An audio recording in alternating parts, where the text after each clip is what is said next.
Muy buenas a todos.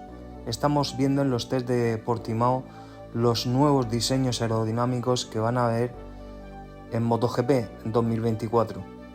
Las marcas están empezando a probarlos y la verdad es que parecen demasiado exagerados.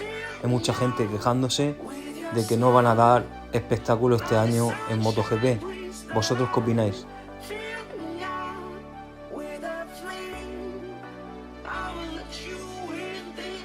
Deja tu comentario, si te ha gustado dale like.